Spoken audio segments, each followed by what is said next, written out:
Yeah, what up? Welcome to 90th Minute Football.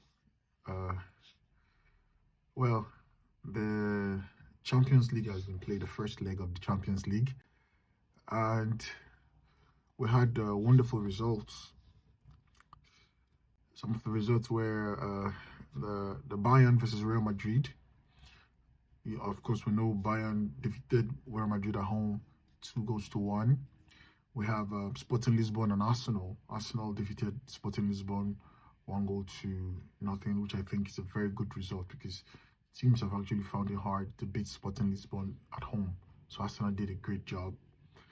Then yesterday we had Barcelona play Atletico Madrid, and Atletico Madrid beat Barcelona 2 goals to 0, with Barcelona having a red card. The young defender Kobashi getting red carded. Then the big one, we had PSG play Liverpool. So the PSG Liverpool game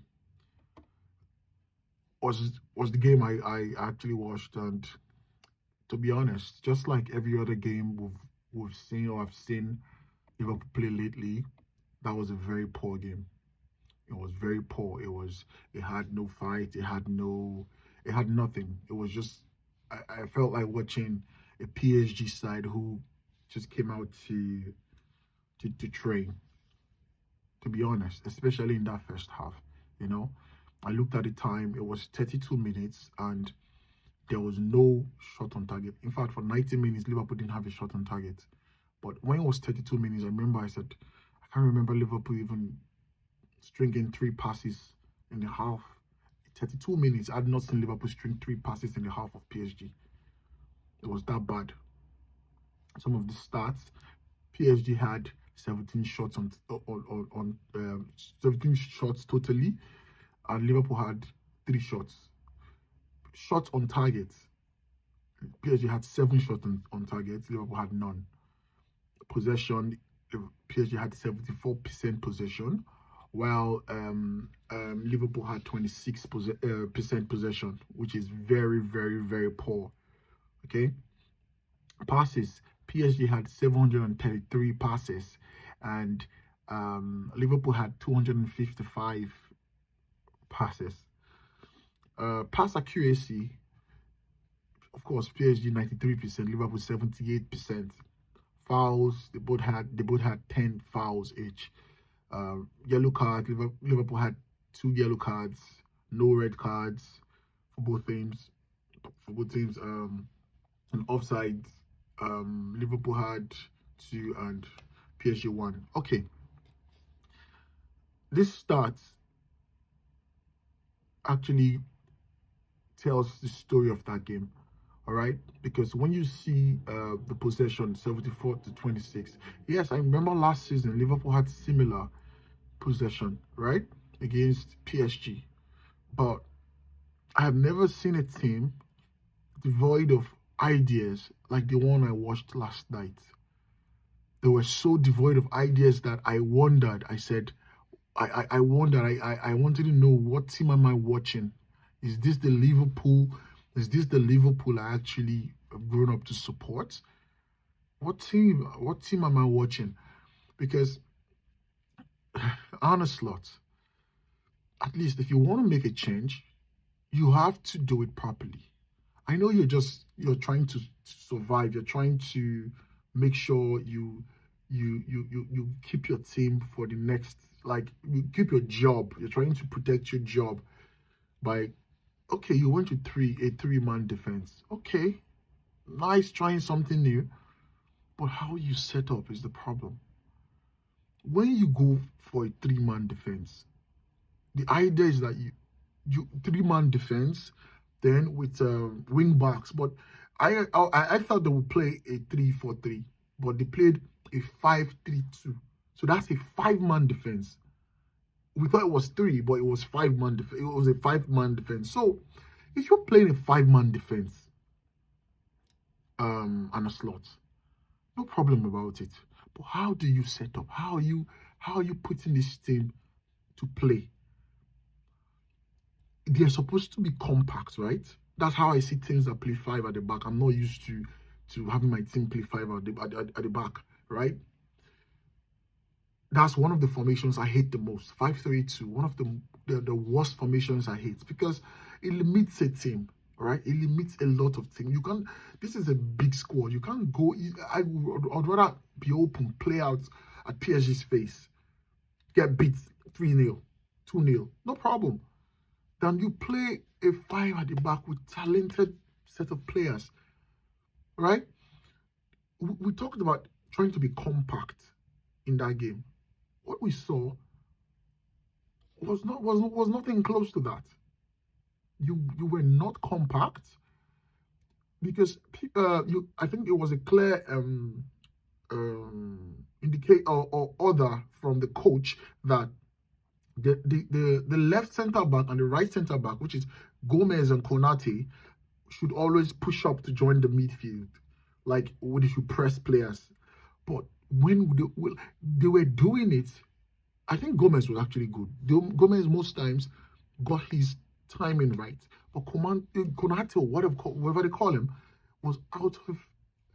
Just look at the first goal, for example. The first goal, Konate, that's it.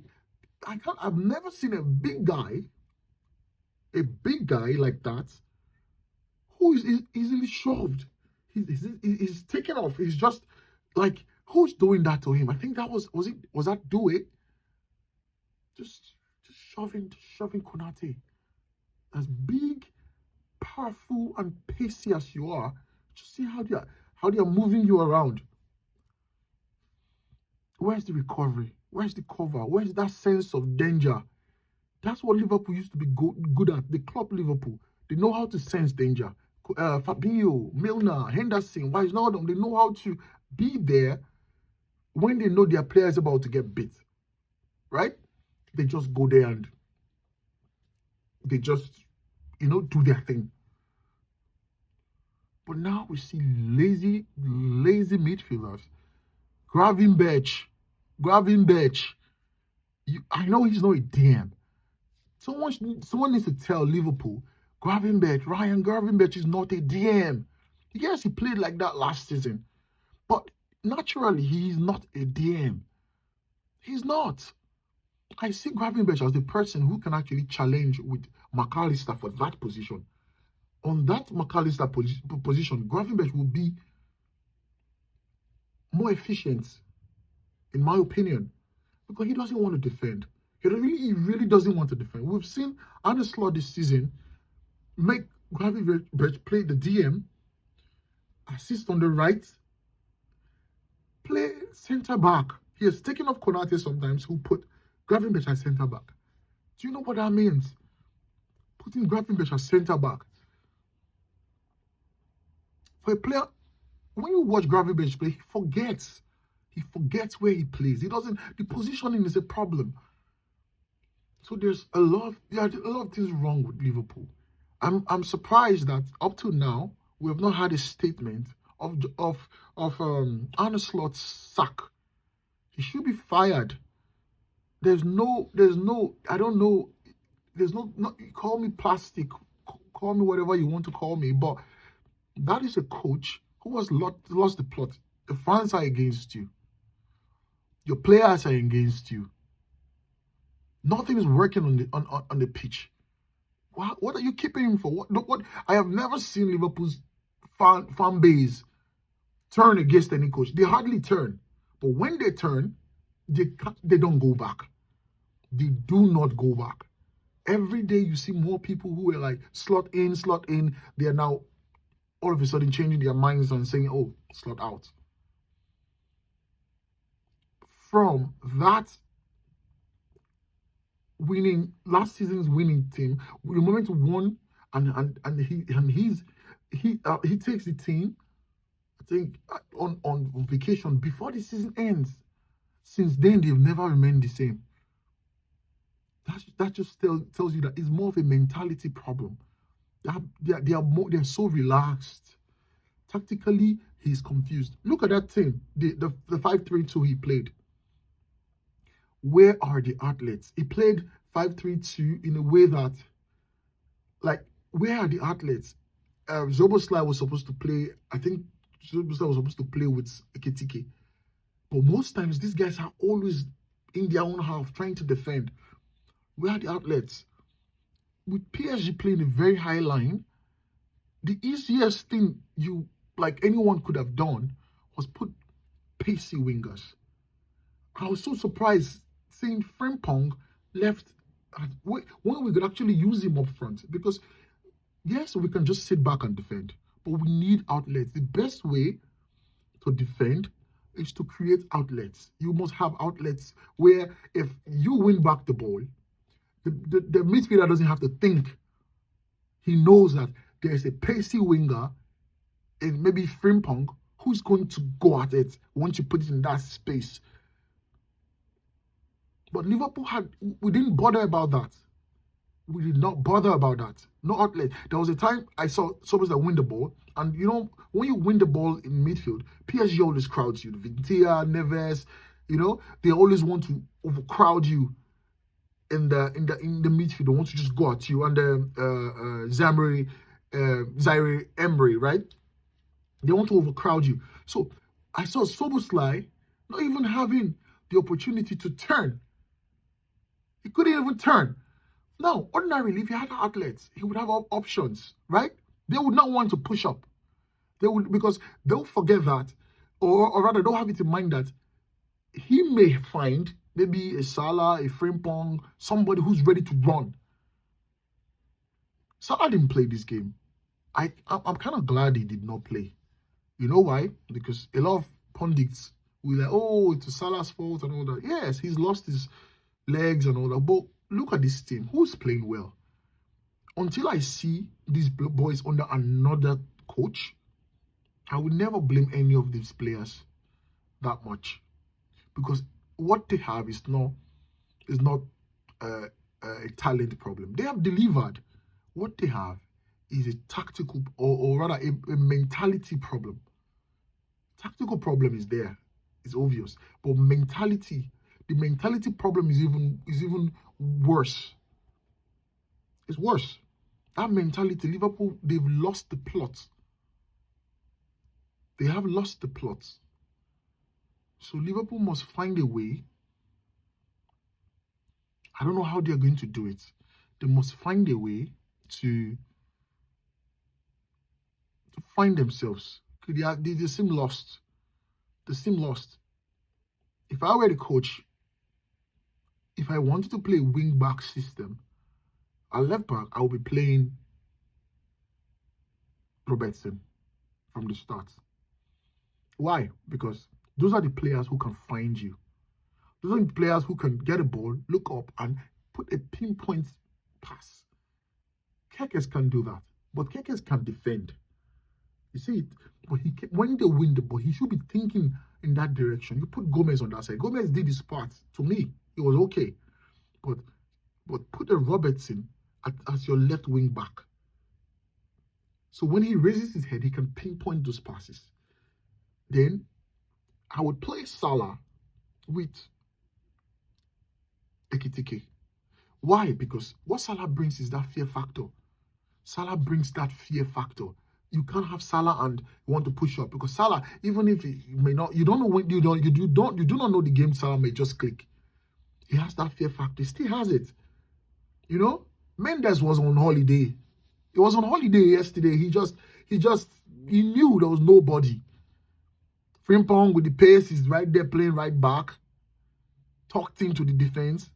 Salah is on the bench. Where's the outlet? Szoboszlai doesn't have the legs to outpace those people. He can't. Wes doesn't have the legs to do it. Robertson, who would put in the pinpoint passes, is on the bench. What's the game plan? Waiting to put in Ekitike, because that's the only pacey player in that team at that moment. If you want to play 5 at the back, you need to put outlets. People with pace. People who are good runners. So there will be an outlet for you. That's how people like Mourinho used to do it. He doesn't go flat. We played as if we had a red card. You know? I'll be surprised between today And Tuesday, because Saturday Liverpool are playing Fulham, right? Which is a make or break. I don't know why Liverpool are waiting so long before they fire their manager. I'll be surprised if Arne Slot is not fired. I'll be so surprised. It will be a shock to me between today and Tuesday, because that's when they have PSG. He has to go. He's not coming back from this. Put anybody there, it can't be this bad. You know, my suggestion is get a Gerrard in, Steven Gerrard, put him there, interim to the end of the season, try to salvage something from the season, like secure that fifth Champions League slot. Thank God Arsenal got the points that gave the English Premier League teams 5 slots for the Champions League next season, so we don't have to chase the fourth position. So Liverpool need to play for that fifth position, secure it, and bring a Steven Gerrard, fresh air, fresh new mentality, new atmosphere, something, give the players a breather, you know. Let's see how it goes. Then by next season, we have to check our options for the coaches available, you know. If Liverpool can go 150 million for Isak, and a coach, the PSG's coach has not signed a contract yet, Liverpool should be in his ears already. They should be in his ears, because if he was not available, I would say, okay, maybe Alonso is the best option going forward. But if he's available, I will tell you, we have to go for